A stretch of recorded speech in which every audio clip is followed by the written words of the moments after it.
Howdy, with this video I want to go over the literary fiction terms list, make sure you understand what each term means.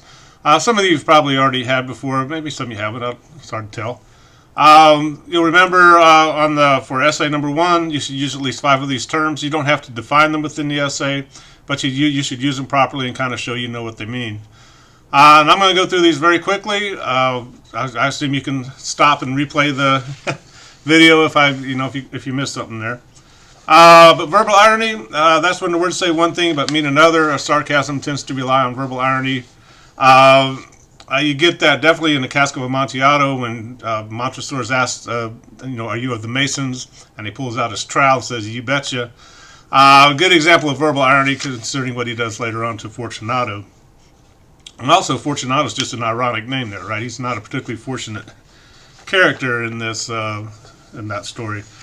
Dramatic irony, when the opposite of what you think is going to happen, and it becomes kind of ironic. It's ironic that Louise Mallard dies at the end of the story of an hour when she sees her husband.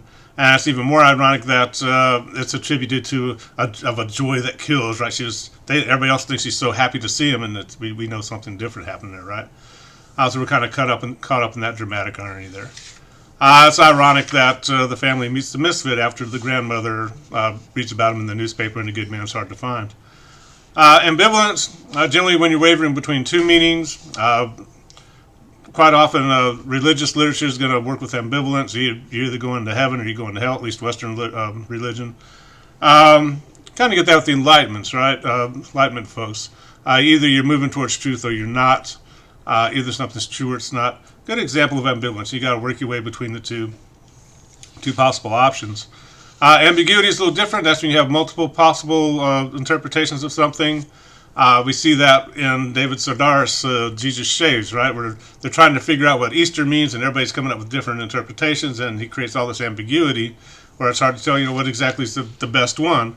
There's one we might be more used to, but is it really the best one? Same thing, Faulkner creates a lot of ambiguity around Emily Grierson and Rose for Emily. We learn a lot about her and why she does things. And that makes us kind of, I don't know if we like her, but we kind of understand what happens to her and why she does what she does. It creates all this moral ambiguity about, her killing Homer and sleeping with his decaying corpse over the years. It's not something we condone, but we kind of understand it within the context of the story, which would be kind of odd. What kind of moods set by the writer? There's kind of a mood of desperation on the open boat where you see the same color and you see the same waves, and every wave's out to get you. It's just almost kind of oppressive, and you just, sometimes you're kind of like, how long can you spend writing about 4 guys on a boat? People like Faulkner sometimes like to use the Gothic. Poe definitely loves to use that Gothic kind of mood where it's creepy and all these emotions are rising up within you. You're not quite sure how to handle them all. It kind of depends on the writer and what they're trying to do and how the mood changes throughout the story. It doesn't mean the story has one mood all the way through or one type of atmosphere. That definitely changes with Good Man's Hard to Find, where you kind of, with this kind of annoying family and you're kind of annoyed by them for a while, then all of a sudden, whoa, things start happening, right? Symbolism, when something represents something else. Sometimes an author might work with universal symbolisms, like if you have a rising sun, it might mean rebirth, renewal. If writers using the setting sun as a symbol, it's probably somebody's about to die, or it's the end of something. Kind of universal, kind of tends to cross cultures. Authors also use conventional symbols, cultural symbols. It gets to be interesting with things like colors. Colors translate differently when you cross cultures there. Sometimes that can create some interesting problems with non-native readers. But flags, things like that, very conventional, very culturally specific. Literary symbol, something that's developed within the work. Generally, iron gray hair doesn't really have much of meaning in our culture, but it sure does in A Rose for Emily, doesn't it? You get to the end and you're like, icky, icky.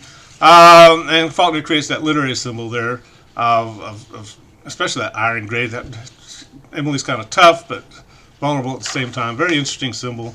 You're going to definitely see the Romantics developing their own symbols. in many different ways. The catacombs kind of represent the descent into the evil mind of a human being, of Montresor in particular. And Poe develops that constantly going down into the depths of an evil mind and what humans are capable of. Allegories, kind of when the entire story symbolizes something. An Aesop fable is a good example of an allegory. Sometimes we haven't read Poe yet, unless you're going to do it for the first essay. But sometimes at the end of a Poe short story, you can kind of go, and the moral of the story is, and it's pretty, maybe a little bit ambiguous, but almost has that same effect as an extended Aesop fable, where all the characters seem to represent something else.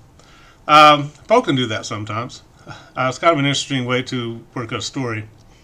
The structure of the story, how's it basically structured? Is it chronological? Is it more fragmented, like Rose for Emily, where we're jumping around in time?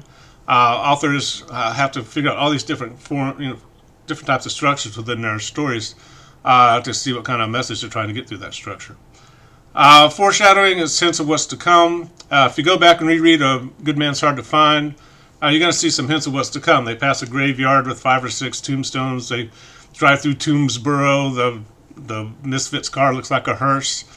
She kind of drops these hints about what's going to happen to the family and the grandmother by the end. Same thing in A Rose for Emily. And by fragmenting the story like that, we kind of get all these different hints about what's about to happen to Homer and Emily, and by the end we can kind of put it together and for an interesting effect there, right? The plot, it's just basically what happens in the story. This happens, then this happens, then this happens, then this happens. Generally, I'm going to tell you, please don't give me plot summary, because I've read these stories, and I don't need to be retold, just the basic what happens in the story. Generally, we're going to be pushing towards theme. Probably most of you use this word in your essay. Writers develop different themes throughout their stories. You kind of saw with Sedaris, kind of working with very postmodern themes, the fragility of language and the struggle to communicate and things like that, and how different singular events have these different interpretations and practices. With other authors, Poe has this theme of, you can achieve the spiritual perfection, but you can't hold on to it, and when you try to regain it, it only comes through perversion. Montresor's trying to regain something great about something that happened in the past. A little vague with this story.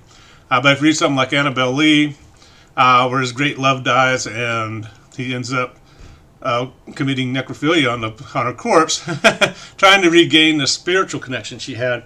Right, they loved with a love that was more than love. I and my Annabelle Lee. Very, very common theme within a lot of Poe's works, this inability to hold on to these spiritual connections, and when we try to regain it, it just gets weird. Protagonist is the main character in the story. The antagonist is generally the second character set against the protagonist. It can be kind of different for different stories. A Good Man's Hard to Find. The protagonist is the grandmother. We're with her throughout the story. We see her change. The antagonist is obviously the misfit. If somebody's shooting you 3 times in the chest, they're probably the antagonist. It kind of gets kind of different with other stories. Who's the protagonist in The Open Boat? We hear maybe a little bit more from the correspondent, but it's kind of like the men are all kind of one little unit there, even though one of them dies at the end. It's kind of interesting. Who's the antagonist in The Open Boat? Might be nature, all these different things that can happen in the world that we can't control. Gets to be kind of interesting. Rose or Emily, the protagonist is Emily. The antagonist is it the town? Is it Homer Barron? Is it just everything that happens to her that pushes her in the direction she goes? Very interesting question there. Who's the antagonist in that story? Static or flat character? Just a character that doesn't develop. If you go back, you don't really become too attached to the family in A Good Man's Hard to Find, because Flannery O'Connor knows she's going to have to kill them off at the end. So they're kind of flat, kind of stereotypical bratty kids, gruff, grumpy father, things like that. That's not really towards the end where the grandmother starts to get some development, starts to become more of a round character. We learned a lot about the misfit, who becomes kind of a round character. He's kind of developed. And some students say, well, he's kind of the most interesting character of the bunch. But flat characters generally stereotypical. Round characters one that's more developed. It gets kind of interesting. If we're going to develop kind of an allegory, generally the characters may not be particularly developed. Louise Mallard in A Story of an Hour, not in my opinion, a particularly well-developed character with a very short time. She seems kind of stereotypical and might be part of this allegory about women and marriages during this time. A sympathetic character is one you start to have feelings for, that you care about. That's different for every reader. Some people feel some empathy and sympathy for Emily Grierson and Roast for Emily. Other people are like, she killed the guy and slept next to his corpse. No, corpse there. I can't go there, sorry. Point of view, who's telling the story? First-person narrators using I. The Cask of Amontillado is told in first-person narrator. Third-person narrator, they did this, they did that, he did that, talking about somebody else. The interesting question when you start getting into narratives, how involved is the narrator in the action taking place in the story? How reliable is the narrator? When you get somebody like Montresor in the Cask of Amontillado, it turns out he's crazy, right? He buried the guy alive in the catacombs. So how reliable of a narrator is he? And then he's bragging about, and I didn't get caught, at the end. So you're kind of like, dude, that's I didn't need to know that about you. How reliable is that narrator? And particularly with first-person narrators, how much do they participate in the action? If you get something like The Great Gatsby, the F. Scott Fitzgerald novel, maybe you had to read that in high school. He's not the most reliable narrator. He's very involved in what's going on in the story. And it gets interesting. By the end of The Great Gatsby, you're not sure what to do with Nick Carraway there. The third-person narrators, how much do they know? How much are they telling? Are they inside and outside of the characters' minds? It gets kind of interesting. Sometimes with the modernist, you might get a stream of consciousness technique where you're, literally inside someone's head, hearing their thoughts. If you're going to choose that Hemingway story for the first essay, you might get into the stream of consciousness narration, where the italicized parts are actually you inside Harry's head there. It's very, very interesting technique. Faulkner does that in The Sound and the Fury. That's a very common thing, particularly with the modernists. We didn't quite see it in our stories, but you might see it in one of the selections for the first essay. Setting where the story takes place, both physically and maybe psychologically. The open boat, everybody's in the boat there. You're on the ocean. The setting's kind of bland, but we're also kind of sometimes inside the character's head. Sometimes we're not. It's kind of interesting. He bounces around a little bit there. Sometimes, like with the Cask of Amontillado, the action's taking place in the catacombs, but we find out this is the narrator telling us so many years later. So the actual settings might be kind of in the narrator's mind, and because he's an unreliable narrator, we might have some questions about the setting there. It's kind of interesting. It's very important for Faulkner to have his stories set in the South, particularly in the town of Jefferson, in this one county there. Why do you think that is? Might be an interesting thing to talk about if you're going to use Faulkner. Style, just what makes that writer, what makes Faulkner, or Edgar Allan Poe. Generally, sometimes you can just pull out any short story by Poe, read it for a little bit, and know it's Poe, right? There's that gothic feel to it. It's also Poe's just fun to read. You just get the feeling he's having a great time writing this, and it's like, wow, this is going to be great. He's just fun to read, and he's got an interesting sense of humor within his stories. Others, like Faulkner, that fragmentation, that concern about the small town in the South kind of makes Faulkner. So it might be sentence structure, it might be their sense of humor, it might be certain themes.